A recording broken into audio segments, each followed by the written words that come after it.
নেতা আৰু ৰেণ্ডিৰ মাজত কোনো পাৰ্থক্য নাই। য'ত বেছি টকা পাব তাৰে বিচনা গৰম কৰিব। ইহঁতৰ মাজত কোনো পাৰ্থক্য নাই আৰু ইহঁতক নিজৰ বুলি ক'বলৈ নোৱাৰি মানে। গম পাইছেনে? যেনেকৈ এজনী ৰেণ্ডিক নিজৰ বুলি ক'ব নোৱাৰি, ঠিক তেনেকৈ এজন নেতাক নিজৰ বুলি ক'ব নোৱাৰি। য'ত বেছি টকা পাব তাতে সিহঁতে মানে বেছিকৈ মানে গৰম কৰিব, বেছিকৈ জঁপিয়াই ফুৰিব। সিহঁতৰ বিচনাত তাতে বেছিকৈ গৰম কৰিব। য'ত বেছি টকা পাব তাৰে বিচনা গৰম কৰিব। ইহঁতক কেতিয়াও বিশ্বাসত ল'বই নোৱাৰি। আপোনালোকে এই সম্পূৰ্ণ ভিডিঅ'টো চাওক, তাৰপিছত আপোনালোকে মোক কমেণ্ট কৰিব। পৰহিলৈকে কংগ্ৰেছত থাকি সেনাপতিৰ ভাও, তাৰ পাছত একেদিনাই হঠাৎ বিদ্ৰোহ। মঙলবাৰে মুখ্যমন্ত্ৰী হিমন্ত বিশ্ব শৰ্মাৰ সৈতে হ'লগৈ কেন্দ্ৰীয় গৃহমন্ত্ৰীৰ শৰণাপন্ন। আৰু নিশাটোৰ ভিতৰতেই সলনি হৈ পুৱাই এয়া মূৰত টুপি, গেৰুৱা গলবস্ত্ৰ লৈ দিল্লীস্থিত মুখ্যমন্ত্ৰীৰ বাসগৃহৰ চোতালত সাংসদ প্ৰদ্যুৎ বৰদলৈ। 20টা অভিযোগ যিটো আমি সম্বলিত কৰিছোঁ, এই 20টা অভিযোগ মই থুৰতে পঢ়ি দিব খুজিছোঁ। এক কেন্দ্ৰীভূত চিণ্ডিকেট ৰাজৰ যোগেদি হিমন্ত বিশ্ব শৰ্মাৰ চৰকাৰে এক অবৈধ সমান্তৰাল অৰ্থ ব্যৱস্থা স্থাপন কৰিছে, যিটো অসমৰ ইতিহাসত কেতিয়াও হোৱা নাছিলে। মুখ্যমন্ত্ৰী ডক্টৰ হিমন্ত বিশ্ব শৰ্মা, তেওঁৰ ঘনিষ্ঠ সহযোগী মন্ত্ৰীসকল আৰু নিজৰ নিজৰ পৰিয়ালৰ সদস্যসকলৰ দ্বাৰা ব্যাপক দুৰ্নীতি আৰু অবৈধ সম্পত্তি আহৰণ আৰু এক অৰ্থনৈতিক কুব্যৱস্থাৰ যোগেদি অসমৰ প্ৰচলিত অৰ্থ ব্যৱস্থা, চৰকাৰী অৰ্থ ব্যৱস্থাটো নিশকতীয়া কৰি পেলাইছে। খিলঞ্জীয়াক উচ্ছেদ কৰি অসমৰ খিলঞ্জীয়াৰ মাটি বাহিৰৰ আদানী জাতীয় কৰ্পৰেট গ্ৰুপক গতাই দিয়া হৈছে। অসম চুক্তিৰ প্ৰতি এই চৰকাৰে চৰম বিশ্বাসঘাতকতা কৰিছে। NRCৰ বাবদ খৰচ হোৱা 1600 কোটি টকা হৈছে অসমৰ সংগঠিত সৰ্ববৃহৎ ৰাজনৈতিক কেলেংকাৰী। নতুন চাকৰি সৃষ্টি কৰাত এই বিজেপি চৰকাৰ সম্পূৰ্ণৰূপে ব্যৰ্থ হৈছে।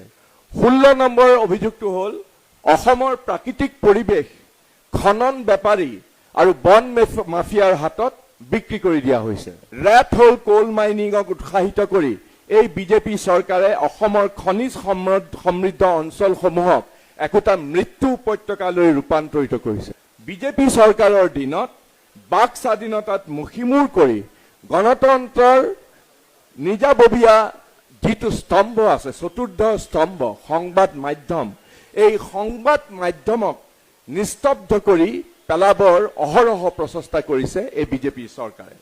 আৰু 20 নম্বৰ অভিযোগটো হ'ল নগৰ পৰিকল্পনাৰ বাবে বিজ্ঞান মনস্কতাৰ অভাৱ আৰু পৰিচালন বিফলতাৰ বাবে আমাৰ অসমৰ গুৱাহাটীকে ধৰি বিভিন্ন চহৰ নগৰ এইবিলাকত কদৰ্য ৰূপৰ আৱৰ্জনাৰে সৈতে পূৰ্ণ আৰু চহৰীয়া অঞ্চলবিলাকত বানপানীত আবদ্ধ কৰি বানগ্ৰস্ত কৰি তোলাৰ যিটো কাম কৰিছে, এইকেইটাই হ'ল আমাৰ 20টা অভিযোগ। দেখিলে নহয়, কেইদিনমান আগলৈকে হিমন্ত বিশ্ব শৰ্মা ডাঙৰীয়াক কেনেকুৱা ধৰণৰ ভাষাৰে সমালোচনা কৰিছিল আৰু এতিয়া হিমন্ত বিশ্ব শৰ্মাৰ চৰণত পৰি দিলে দীঘল দি। মানে ইয়াৰ মাজত মানে ৰেণ্ডি আৰু এই নেতাৰ মাজত কোনো পাৰ্থক্য নাই, একেই। য'ত বেছি টকা পাব তাৰে বিচনা গৰম কৰিব। কাম নাই ইহঁতক আপোনালোকে নিজৰ বুলি জিন্দাবাদ ধনী দিবলৈ এৰি দিয়ক। অন্ধভক্তকেইটাক কৈছোঁ, য'ত বেছি টকা পাব তাতেই ইহঁতে যাব। এতিয়া বিজেপিয়ে টকা দিছে, বিজেপিত গৈছে। কাইলৈকে বিজেপি হাৰিব, কংগ্ৰেছ জিকিব, কংগ্ৰেছে টকা দিব, কংগ্ৰেছলৈ আকৌ আহিব। মানে ইহঁতৰ মাজত ৰেণ্ডি আৰু নেতাৰ মাজত কোনো পাৰ্থক্য নাই, একেই চব। মই ভাবোঁ যে তেওঁৰ মুখ্যমন্ত্ৰীগৰাকীৰ অফুৰন্ত কৰ্মস্পৃহা, মুখ্যমন্ত্ৰীগৰাকীৰ যি অসমৰ কাৰণে কাম কৰাৰ যিটো উদ্যম আৰু তেওঁৰ সৃজনীমূলক চিন্তাৰে ভৰপূৰ এজন ব্যক্তি। গতিকে এইটো পৰিৱেশত অসমখনৰ আমি আৰু যাতে আগুৱাই লৈ যাওঁ, দেশৰ ভিতৰত যাতে আটাইতকৈ অগ্ৰণী ৰাজ্য হিচাপে তেওঁ যিবিলাক কাম কৰিব খুজিছে তাত যাতে মই সহযোগী হিচাপে কাম কৰিব পাৰোঁ। প্ৰদ্যুৎ বৰদলৈক দললৈ খৰধৰকৈ আনি যোগদান কৰোৱাৰ কাৰণো ক'লে মুখ্যমন্ত্ৰী হিমন্ত বিশ্ব শৰ্মাই।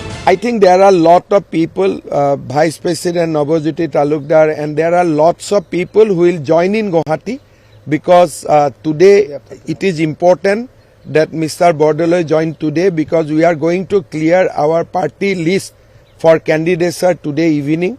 So it is important that he join today itself, but other people will join in next 2 to 3 days in Assam itself.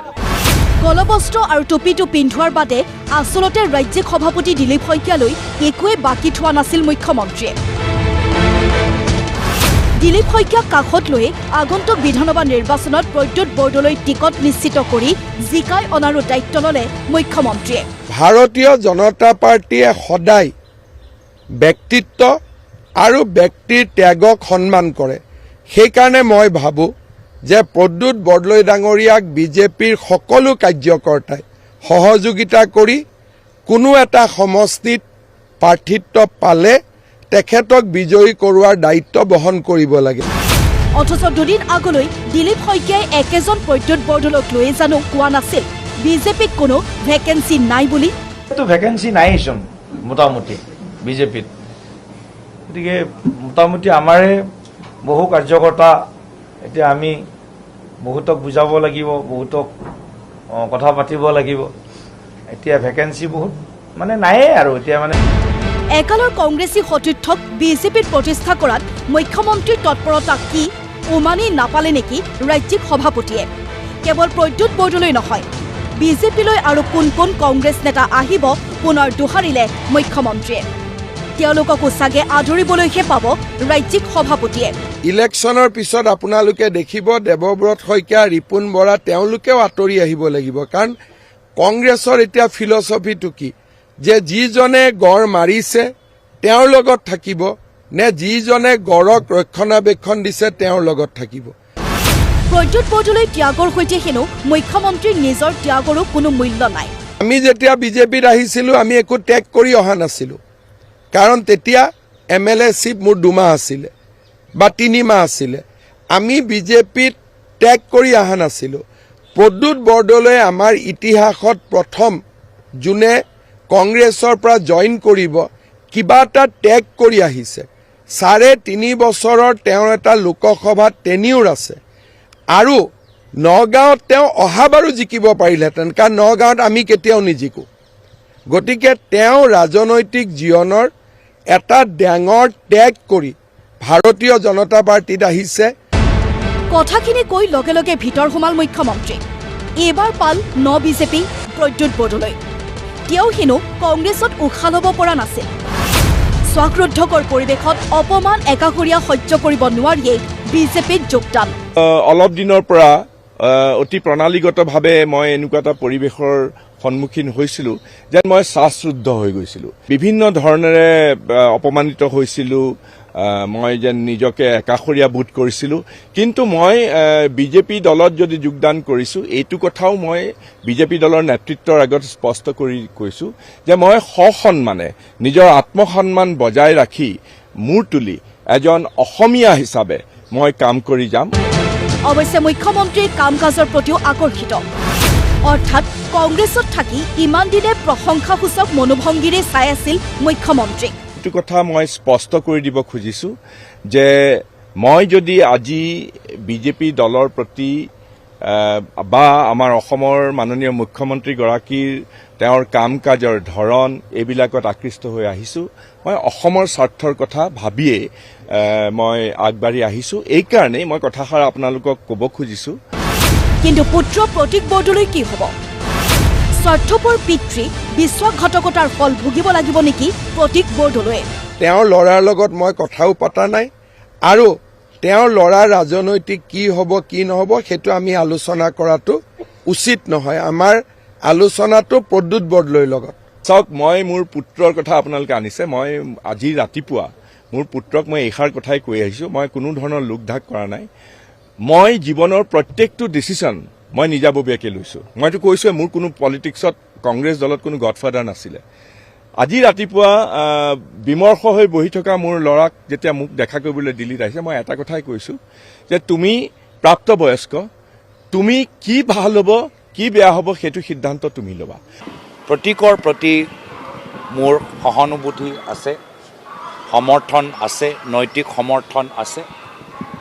মই প্ৰতীকৰ ওপৰত কি সিদ্ধান্ত সি ল'বলৈ বিচাৰে মই পৰৱৰ্তী সময়ত মই দলৰ হৈ তেখেতৰ লগত কথাখিনি পাতি কোনোবাই গৈ পেলাই দিল্লীত কৃতিত্ব লয় বোলে 2019ত প্ৰদ্যুৎ বৰদলৈক মাতি আনি পেলাই মই MP জিকাই দিলোঁ আৰু বাবা কংগ্ৰেছৰ ডাবল ইঞ্জিন চৰকাৰ আছিলে 15 বছৰ কাল প্ৰতিপত্তিশালী মন্ত্ৰী আছিলে নগাঁৱত দিছপুৰত কংগ্ৰেছৰ চৰকাৰ দিল্লীত UPA চৰকাৰ কিন্তু কংগ্ৰেছৰ প্ৰাৰ্থী লোকসভাতটো কেতিয়াও জিকা নাছিলে মোৰ এইটো সৌভাগ্য যে 2019 চনত সুদীৰ্ঘ 35 বছৰৰ পিছত কংগ্ৰেছ দলৰ হৈ পেলাই নগাঁও সিটটো কংগ্ৰেছ দলৰ মুনালৈ জুলুংগালৈ আনিবলৈ মই সক্ষম হ'লোঁ কিন্তু মোৰ দুখ লগা কথাটো কৈছোঁ এইকাৰণে যে সুদীৰ্ঘ 35 বছৰৰ পিছত এজন কংগ্ৰেছৰ প্ৰাৰ্থী হিচাপে নগাঁও সিটত মই জয়ী হৈছিলোঁ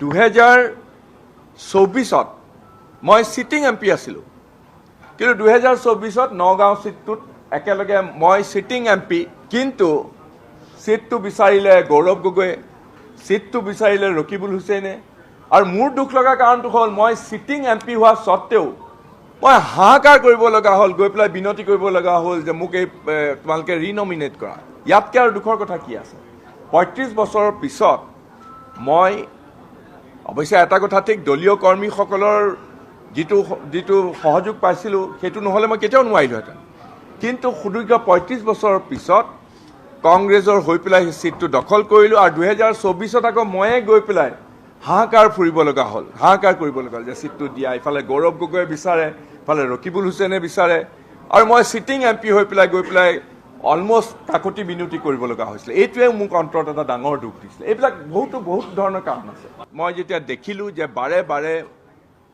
মোৰ অপমানিত কৰা হৈছে বাৰে বাৰে যেতিয়া উপেক্ষিত কৰা হৈছে আনকি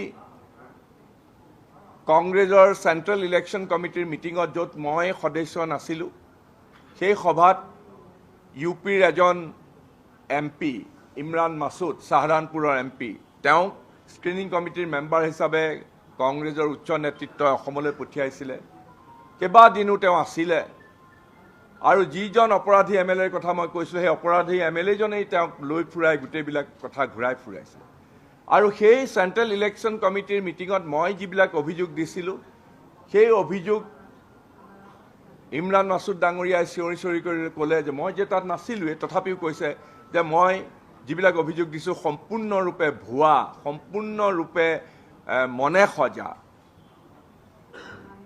আৰু সেই মুহূৰ্তত মোৰ হৈ পেলাই সেই চেণ্ট্ৰেল ইলেকশ্যন কমিটিৰ মিটিঙত উপস্থিত থকা খাৰ্গে ডাঙৰীয়া ৰাহুল গান্ধী ডাঙৰীয়া KC বেণুগোপাল ডাঙৰীয়া প্ৰিয়ংকা গান্ধী ডাঙৰীয়ানী জিতেন্দ্ৰ সিং ডাঙৰীয়া প্ৰমুখ্যে গোটেই ইলেকশ্যন কমিটিৰ লোকসকল আছে উচ্চ নেতৃত্ব আছিলে আৰু অসমৰ সভাপতিজনো আছিলে কিন্তু এইবিলাক প্ৰমাণ মই আগতে দিয়া স্বত্তেও কোনেও মোৰ হৈ পেলাই এষাৰ মাত নামাতিলে কেৱল সেই সভাখনত এটা বস্তু তেওঁলোকে প্ৰতিষ্ঠিত কৰিলে যে মই কিবা ব্যক্তিগত শত্ৰুতাৰ কাৰণেহে বোলে এই আসিফ নাজাৰ বোলা ভদ্ৰলোক যিজনক কংগ্ৰেছে মনোনীত কৰিব খুজিছিলে মই ব্যক্তিগত আক্ৰোশতে বোলে তেওঁৰ বিৰুদ্ধে অভিযোগ দিছোঁ আৰু মোৰ অভিযোগবিলাক সম্পূৰ্ণৰূপে মিছা মনে সজা আৰু আক্ৰোশমূলক